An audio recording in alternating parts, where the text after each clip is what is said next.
નમસ્કાર વિદ્યાર્થી મિત્રો। તો આ લેક્ચરમાં આપણે સ્વાધ્યાયના પ્રશ્નો સોલ્વ કરશું। આપણે આગળના લેક્ચરોમાં ઉદાહરણ બધા પૂરા કરી દીધા, બરાબર। હવે આપણે સ્વાધ્યાયના પ્રોબ્લેમ છે એક પછી એક સોલ્વ કરીએ।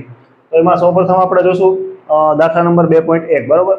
એમાં આપણે શું કીધું છે તો કે તમને 4 ઓપ્શન આપેલા છે, એ ઓપ્શન તમારે ચેક કરવાના છે। એ ઓપ્શન તમે ચેક કરો અને આપણે એ ચેક કરવાનું છે કે બિંદુવત પદાર્થ, બરોબર, બિંદુવત પદાર્થ તમને જે ઓપ્શન આપ્યા એમાંથી કોને કોને ગણી શકાશે। તો સૌપ્રથમ આપણે એ સમજીએ કે બિંદુવત પદાર્થ ક્યારે ગણી શકાય। તો આની 2-3 કન્ડિશન છે, બરોબર। 2-3 જો કન્ડિશનનું પાલન થતું હોય તો આપણે કહી શકીએ કે જે તે પદાર્થને બિંદુવત પદાર્થ ગણી શકાય, બરોબર। એમાં પહેલી કન્ડિશન કઈ છે તો કે જે તે પદાર્થે કાપેલું અંતર, એટલે કે કોઈ પદાર્થ ગતિ કરતો હોય, બરોબર, તો એણે જે અંતર કાપ્યું છે એ એના પરિમાણ કરતાં ખૂબ વધારે હોવું જોઈએ।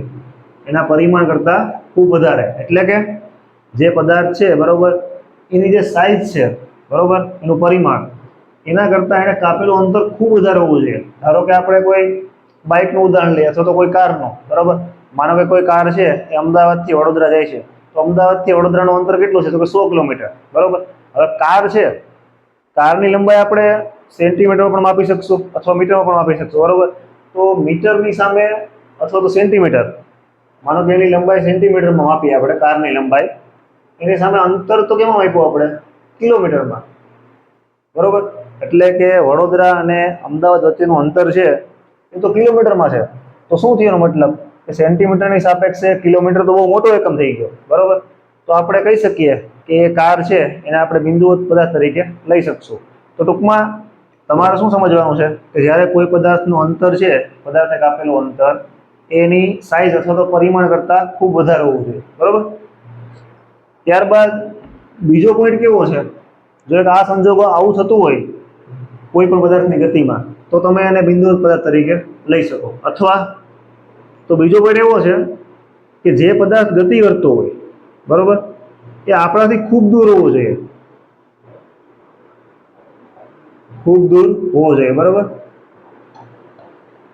એટલે કે માનો કે આપણે અત્યારે અહીંયા પૃથ્વી ઉપર છે અને આપણે તારાઓની ગતિની ચર્ચા કરવી અથવા તો કોઈ ગ્રહોની ગતિની ચર્ચા કરવી, માનો કે ચંદ્રની ગતિની ચર્ચા કરવી, તો ચંદ્ર આપણાથી કદાચ 3 થી 4 લાખ કિલોમીટર દૂર છે, એનો મતલબ કે આપણાથી ખૂબ દૂર છે। તો તેવા સંજોગોમાં પણ આપણે એને બિંદુવત પદાર્થ તરીકે લઈ શકીએ। તો આ બંને પોઈન્ટ થયા। એના સિવાય ત્રીજો પોઈન્ટ એવો છે કે જો કોઈ પદાર્થ છે, કોઈ પદાર્થ એવી રીતે ગતિ કરે, કઈ રીતે કે એના જે પદાર્થના કણો છે, એટલે કે પદાર્થના કણો બધાય એક સરખી ગતિ કરતા હોવા જોઈએ, બરોબર, એક સરખી ગતિ કરતા હોવા જોઈએ। કઈ રીતે? માનો કે આ પેન છે, બરોબર। હવે જો આ પેન સીધી પડશે એમને આ રીતે, તો આવા સંજોગોમાં આપણે એને બિંદુવત પદાર્થ તરીકે લઈ શકશું। કેમ? તમે પેન ઉપર નજર કરો, જો આ પેનને આપણે એક અસંખ્ય કણોનો સમૂહ માની લઈએ, બરોબર, પેનને, તો આ રીતે પડે તો એના તમામ કણો એક સરખી દિશામાં ગતિ કરશે, એક સરખી ગતિ કરશે। પણ માનો કે પેન છે એ આમ ફરતી ફરતી ફરશે, આમ ફરતી ફરતી પડે, તો અહીંયા આપણને 2 ગતિ જોવા મળશે। કઈ? એક તો સુરેખ ગતિ અને બીજી રોટેશનલ મોશન, એટલે કે આપણને વર્તુળાકાર ગતિ પણ ભેગી જોવા મળશે। તો એવા સંજોગોમાં આપણે પેનને બિંદુવત પદાર્થ તરીકે લઈ શકીએ નહીં।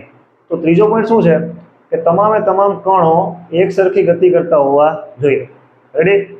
ચલો, આ 3 પોઈન્ટ થયા। હવે આ 3 પોઈન્ટ છે એને આપણે વારાફરતી વાળા જે આપણા ઓપ્શન છે એમાં એપ્લાય કરીએ। તો પહેલો ઓપ્શન કયો છે? પહેલો ઓપ્શન એવો છે કે 2 સ્ટેશન વચ્ચે વગર ઝટકે ગતિ કરતી ટ્રેન। તો એમાંથી કયો પોઈન્ટ લાગુ પડશે? માનો કે એ છે આપણું, બરોબર, ટ્રેન વાળું। તો વિચારો કે 2 ટ્રેન હોય, બરોબર, તો બંને ટ્રેન વચ્ચેનું અંતર છે એ કેમાં હશે? કિલોમીટરમાં હશે। અને કોઈ પણ ટ્રેનની લંબાઈ છે એ વધી વધીને કેટલી હોય? 200 મીટર, 300 મીટર, વધી વધીને 400 મીટર, બહુ લાંબી ટ્રેન હોય તો, બરોબર। તો જ્યારે 2 ટ્રેન વચ્ચેનું સ્ટેશન વચ્ચેનું અંતર છે કેટલું હશે તો કે ભાઈ 50 કિલોમીટર પણ હોય, 100 કિલોમીટર પણ હોય। તો આપણે ચેક કરી શકીએ કે એની લંબાઈની સાપેક્ષમાં જે અંતર છે એ ખૂબ વધારે છે, કારણ કે ટ્રેનની લંબાઈ તો કેટલી છે, 300 મીટર જ છે. તો એમાં આ પોઈન્ટ લાગુ પડશે કે ભાઈ પદાર્થે કાપેલું અંતર છે એના પરિમાણ કરતાં ખૂબ વધારે છે.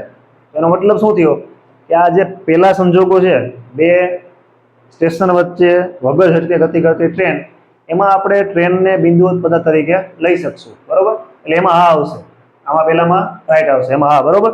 તમે ખાલી એનું કારણ સમજજો કે ભાઈ કેવા સંજોગોમાં આપણે લઈ શકીએ, મેં વસ્તુ એ છે. ત્યારબાદ એવું છે કે સરળતાથી કોઈ વર્તુળાકાર માર્ગ પર સાયકલ ચલાવતી વ્યક્તિના માથા ઉપર બેઠેલો કોઈ વાંદરો. ચલો આ સમજીએ કે સાયકલ છે, બરોબર, એ કઈ રીતે ચલાવે છે, તો કે આ રીતે ગોળ ગોળ વર્તુળાકાર માર્ગમાં, બરોબર. હવે તમે જોવો કે વાંદરો છે એ સાયકલ ચલાવે છે એ ભાઈના માથા ઉપર બેઠો છે. એનો મતલબ કે એનો જે માથું છે, ટૂંકમાં ચહેરો આ બાજુ હશે.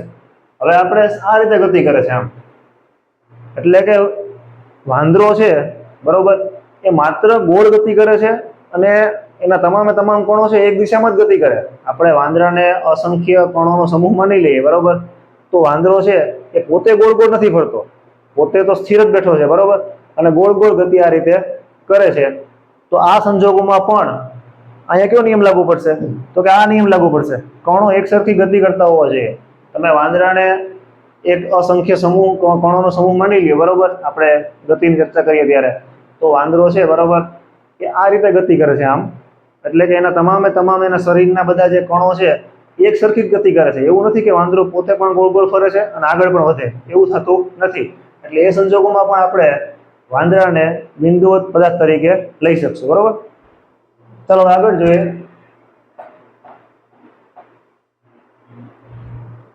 હવે છે જમીન પર અથડાઈને તીવ્ર વળાંક લેતો સ્પિન થતો ક્રિકેટનો દડો. ચાલો આને સમજીએ. હવે માનો કે કોઈ બોલ છે, બરોબર.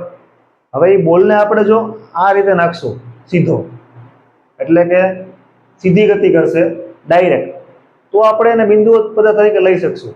પણ અહીંયા આપણને શું કીધું કે બોલ છે એ જ્યારે જમીન ઉપર અથડાય પછી સ્પિન થાય છે આ રીતે, બરોબર, સ્પિન થાય છે.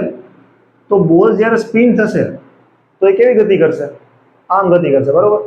એટલે અહીંયા આપણને બે ગતિ જોવા મળી કે બોલ પોતે આગળ તો વધે છે પણ પછી કેવું થશે, ટપ્પી પડશે, બરોબર, અથવા તો જમીન ઉપર અથડાય અને આમ જશે. અને જશે તો કઈ રીતે જશે, ફરતો ફરતો. તો આપણને બે ગતિ જોવા મળી. એક તો બોલ પોતે સુરેખ ગતિ કરે છે અને પાછી રોટેશનલ મોશન, એટલે કે વર્તુળાકાર ગતિ પણ ભેગી કરે છે. તો અહીંયા આ પોઈન્ટ લાગુ નહીં પડે કે એના તમામ કણો છે એક સરખી ગતિ કરતા નથી, બરોબર. અમુક કણો રોટેશનલ મોશન પણ કરે, એટલે કે વર્તુળાકાર ગતિ પણ કરે છે, આ રીતે આગળ વધે બોલ સ્પિન થતો, બરોબર. તો અહીંયા આપણને સુરેખ ગતિ જોવા મળી અને સાથે સાથે રોટેશનલ મોશન પણ જોવા મળી, બરોબર.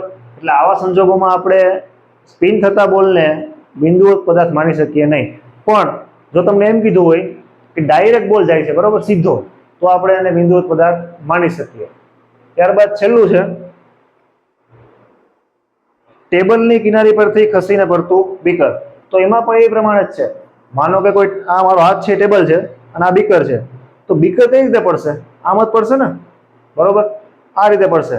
એટલે બીકર છે એ પણ ફરતું ફરતું નીચે પડશે, એમને ડાયરેક્ટ નહીં પડે.